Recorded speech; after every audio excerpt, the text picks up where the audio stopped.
Hi guys, welcome to the channel. If you're interested in bikepacking, come to the right place.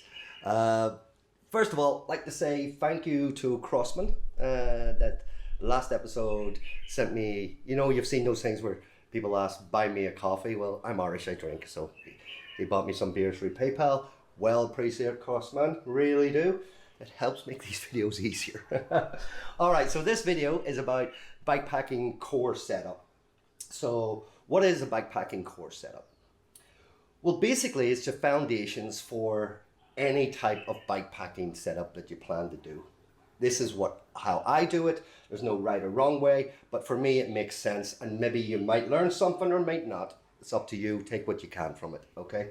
So bikepacking core is something that stays the same. This is the core. This area here to here stays the same in all my setups. So if it's an overnight setup or a 6-month setup or a 3-season setup or even a 4-season setup or a pack raft setup, bikepacking setup, or even a trailer setup. I don't know if you can see that. Yeah, you can see it. I think it's in there. Okay, that's the fatbike trailer. Just out testing it. A lot of people know that I've had it for about a year, but unfortunately I just didn't have the bike to test it, and I've been out testing it last night with a few other things. So this is the core. So this is the foundation that I build all my setups on. It never changes. So let's start off with the one we probably most know is the frame bag is a place where we keep the heaviest things. So you got to start thinking, what is the heaviest things I'm carrying? Most people would say a tent. Or your food. But those things we can change the weight of. So it's not just the heaviest things we carry, it's the things that we cannot change the weight of. So what can't we change the weight of? A tent, I can go from 3 kilos down to 600 grams. Food, I can go from local bought store food to dehydrated food. To go even more lighter, I can go freeze-dried food. So those are things that I can change the weight. And the same with the clothes. I could have a puffy down jacket that weighs 14 ounces, or I can have a Montbell jacket that weighs 4 ounces. So obviously the heaviest things that we're carrying comes down to water and tools and parts for your bike. These things we just can't change. There's no way to change them. 1 liter of water is 1 kilo. So 5 liters of water is 5 kilos. That's much heavier than my tent, much heavier than my complete sleep system. That's much heavier than my food, and that's much heavier than my clothes.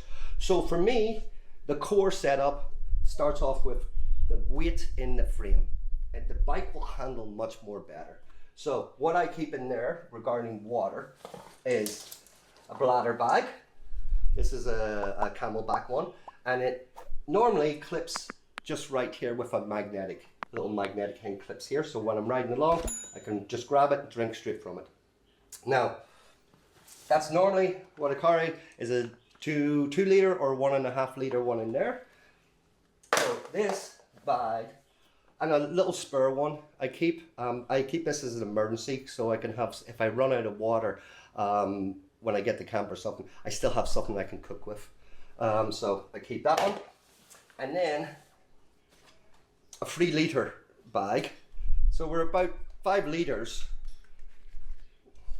This is by a really good company. I love this. This is just actually really tough and durable. So I can hold 3 liters as well. And obviously the mini Sawyer. So this bag and this side of the bag is all my water, okay? I don't mix and match, guys. I still have some space in there. Doesn't mean I'm going to put anything else in there. I keep to the same category. This is my water. You're going to find loads of space throughout your bike, okay? If you pack in sections, like each bag has a category, you'll never get confused and you won't be running around trying to find stuff, okay? So water this side, so that's about 5 liters I'm holding here. On this side, on the bottom, is my tools. Multi-tools, some Allen keys and a few things. This section here is like my pump. Now guys, I used to have a really small pump, and I end up getting a bigger one. I'm not going to complain about the weight. I'm not going to complain about anything about this. This is actually working. So pump for maintenance, things like wax for your chain, depending on the weather, depending on the situation. And general tools, spokes, spare parts, maintenance. I mean, I even carry a spare ring just in case, 32 tooth. This will really depend on yourselves, guys. Obviously, little brush. This is really good for when you stop. Take the time to clean it. Really take time to clean your bike. This is something I've lacked, and Anthony in the Gold Coast will vouch for me on this because he spent 2 days cleaning my bike that was left in Australia, and it was bad. He actually thought my rear cog was black, and then when he cleaned it, he realized it was stainless steel. So, so I do apologize, Anthony. Okay, so yeah, clean your bike. Definitely better than me. You know, and obviously zip ties. Basically maintenance. That's what I keep here. So these are my tools, this section, and the other section is my water. Now, let me just sit this up. These are things that I need all the time. What do you call it? I'm going to be drinking my water, I'm going to be drinking my tools. So, easy access. Next thing is this little bag here. I used to keep the tools in there, but obviously you can see my tools and parts have expanded over the years, so it became too small. The next thing I kept in here was a DIY first aid kit. But last year I decided that I am never going to hide my first aid kit. I'm going to have it. Let me just grab this.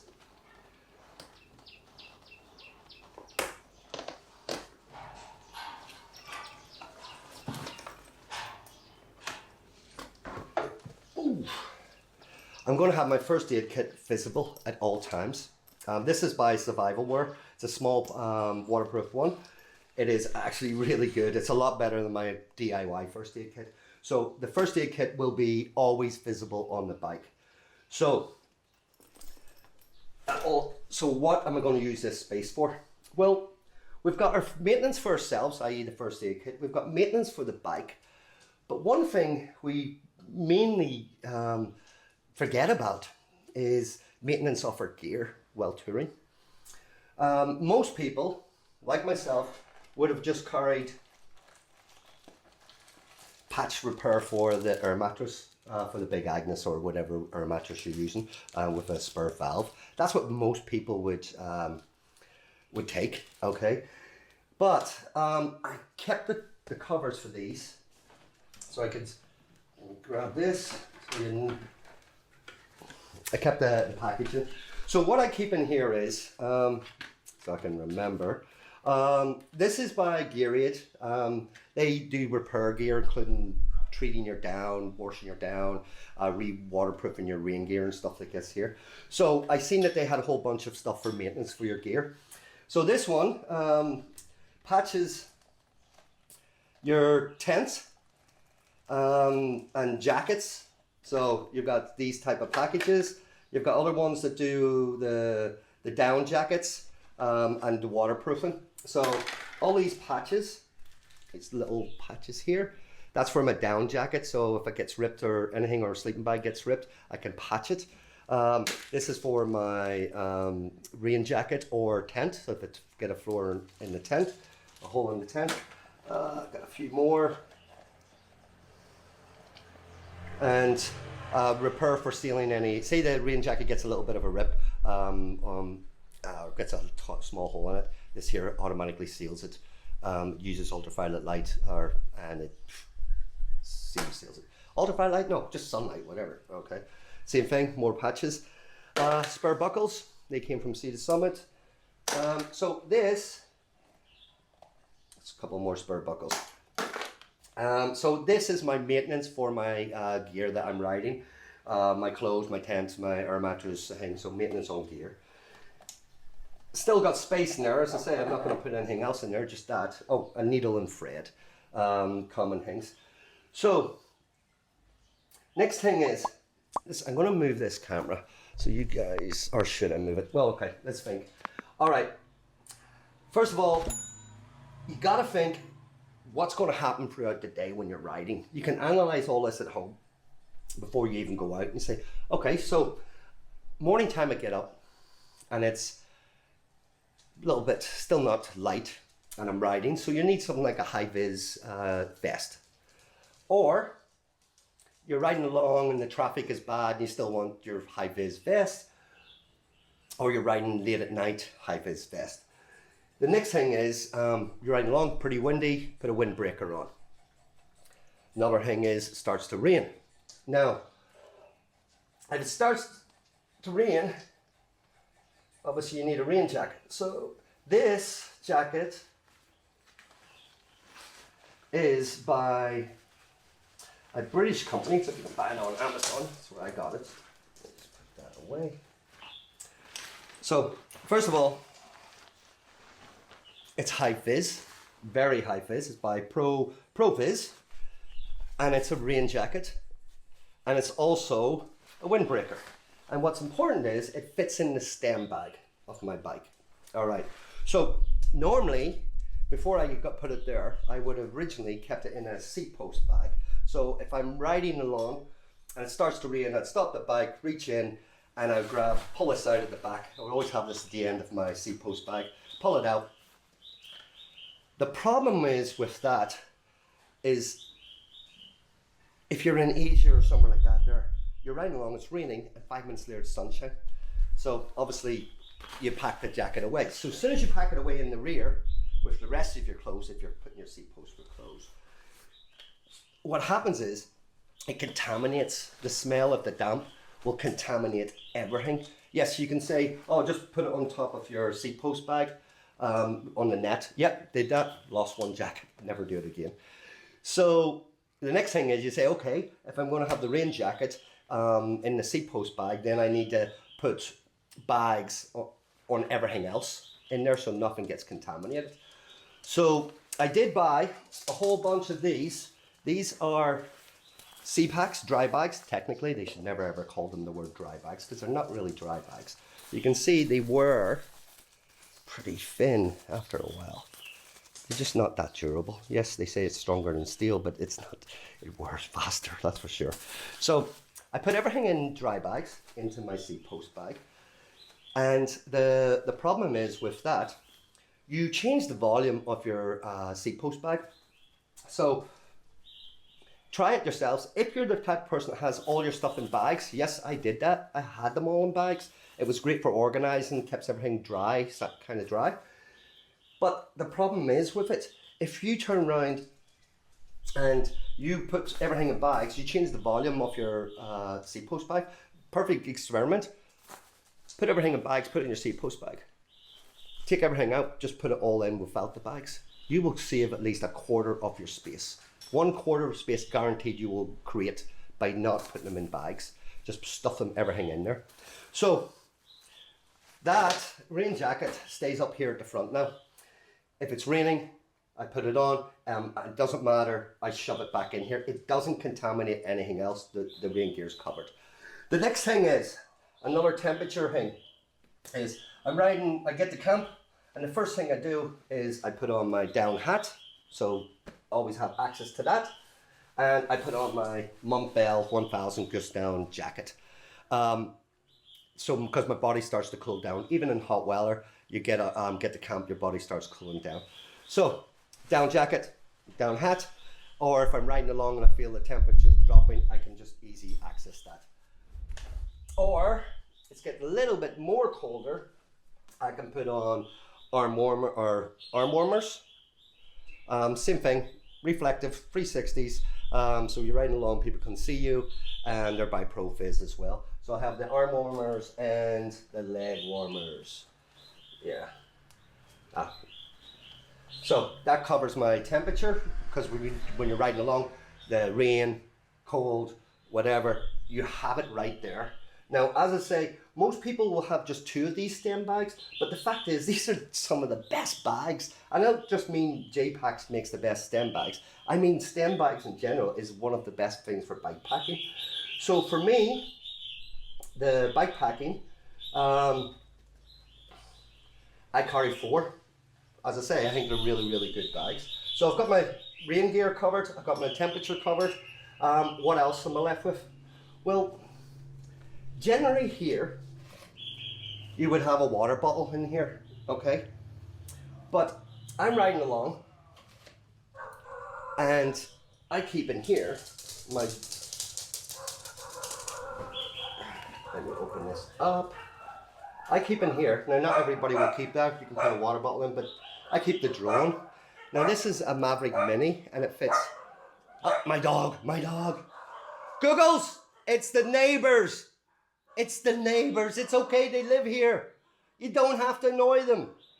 Hey, Googles, come here. The joys of having Googles. Get in here. You're a small dog. You're not going to do anything. You're just going to do a little bit of this. You know, it's not going to happen. All right. So, get back to this. So this is my Maverick Mini. I keep it here in the stem bag. It fits perfectly in the stem bag with the controller. A little bit tight with the controller, but it can fit in there, no problem. So I'm riding along. Within a couple of minutes, I decide, yeah, I want to do the drone. I just pull it out, pull out the controller, attach the controller to the quad lock, and launch the thing. That's it.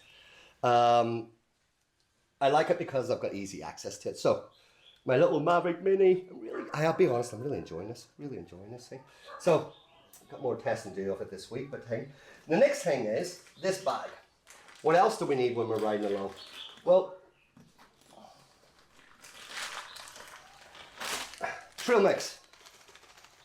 Now, if I'm riding along, I like to have a snack while riding. Trail mix. Work great. And this is something you would pick up in Asia for like $2 for 250 grams. So that's good. Snacks on the way, temperature covered, bit of fun with the drone. I'd say if you're not using the drone, perfect place for the water bottle. All right, so what else do I have in here? Well, obviously, toilet paper, wipes, easy access, don't have to plunder through bags. Next thing is I have these 2 things in the little pockets. This is a seat post, seat post. This is a seat by Climate. So riding along, take a break, open up, 3 puffs of air, and the little seat's inflated. And also I have this one. I want to lay down. The grass is wet or something like that there. And just throw that down. And also in the winter time, use this underneath my pad. And I'm going to kill the dogs. I am going to kill them. All right, so these are things I need throughout the ride, and it's easy access. I don't have to plunder anywhere else. Next thing is, or the last thing, is here, my wallet with credit cards and my diving cards, scuba diving cards. So, just in case, so I'll reach my wallet when I go into the shop. My Canon X7 little camera. They've got a better one out, I think it's X7 II or something like that, or Mark II. Or you could put your phone in there. And a little multi-tool. J-Pack's made this for me about 7 years ago. It's really good. I do keep a compass just in case all electronics went down. I've got a compass, and I always have an idea of what direction I'm heading, north, south, east, or west. Riding along, pulling into camp, a bit late, little headlamp. Very inexpensive. I think it was like $10 or something like that there. Just helps me set up the camp at night if I need to. And 2 of the most important things that I carry. One is something I ordered and I thought that I would never use, and it's a little Sea to Summit head net. Trust me, if you guys get a puncture and you're stuck at the side of the road in Australia and it's like flies all around you, oh, this is like heaven, guys. This is like heaven. So this thing is one of those things I bought on Amazon, and as soon as I bought it, I went, am I really ever going to use that? And I have used it. So midges, in Scotland, what do you call them? Midges, yeah. Scotland call them midges. Australia was really bad for the flies, like really bad. So this saved me. And then a little backpack. This is by Sea to Summit again. I've had this for many, many years. A lot of companies copying them now, but so when I go into stores, instead of buying plastic bags, because the oceans are, being a diver, the oceans are messed up with all that plastic. So I go into the store, I throw everything into this, and when I walk out, I transfer it to my bike wherever I'm keeping stuff. So this is my bike packing core setup. I just say these things are all stuff that I would need on an overnight trip or a weekend trip or a 6 months trip. These are all things that need to be accessed, from the water to the tools to the climate change, from the rain jackets to the down jackets. Drone is a little bit of a bonus, and as I say, you could have your own water in there, and trail mix. If you're not putting trail mix in there, if you're not a person that eats while they're riding, the 750, let me grab this, the 750 totes, just for people's reference, will fit inside a J-Packs bag. A little bit tight, but it will fit in. So what I was doing mostly was I was riding along, start feeling hungry, I just reached for that, grab my multi-fuel, alcohol fuel at the time, and set up my cook set, stop and eat. So now from this area, guys, you've got your core set up, as I say, for any setup, pack raft and even trailer. Oh, what have you got left? You're going to have your clothes, you're going to have your sleep system, and you're going to have your food. You've got plenty of bags for that. You've got your seat post bag, which could be for your food. You've got your front row bag, which can be for your sleep system. Now, what is a sleep system? People will always say that a sleep system, for example, would be a tent, an air pad, and a sleeping bag. But for me, a sleep system is everything I need to go camping in that environment. So if I arrived at camp, I have a shelter, tent. I have the air mattress for comfort. I have a pillow for comfort as well. And I have the sleeping bag. But I also have a change of clothes for base camp, and I have a wash kit. So my complete system is that: tent, sleeping bag, air mattress, pillow, change of clothes, and wash kit. That's everything I need as a sleep system. So that would be at the front. As I say, food at the back. You've got 2 forks there. If you're going overnighter, obviously you don't need to bring any other clothes, so that you don't have to use those 2 forks. If you're going 3 seasons, 4 seasons, one side summer gear, other side winter gear. That's it. So I hope this was useful for people, and I hope to God it wasn't too long, because I don't want to just point and say, okay, tools are here, this is here. I want to explain why I'm doing it this way. So, I mean, when I started at first, there's so many different ways to set things up, and everything evolves, and then you realize, wait a minute. The main thing to remember is, guys, pack in sections, categories. Each bag represents a subject matter. This is your tools, this is your water, this is your maintenance, this is your rain gear, this is your winter gear, or, you know, warm gear, gadgets here, food here. Don't mix and match. And even if you have space left over, which I do, there's no reason to throw anything else into it. Just keep it as categories. If you do it like that, it's easy. So many people say it's really hard to do bikepacking steps. Oh, where do you put everything? Oh yeah, I'm into cycletouring and I'm thinking of moving over to bikepacking, but there's not enough space, and where do I put everything? It's simple. It really is. But I can say that because I've set up bikes like 1,000 times and taken them apart and redone them. As I say, core setup. Hopefully this was useful to you. Subscribe to the channel, hit the like button. If you get a chance, check out my bikepacking website, so bikepacking.io. I'm going to have a beer right now. Thank you again to Crossman. And if you want to support the channel, buy me a beer. Simple as that. PayPal, little link below. Have a good one, guys.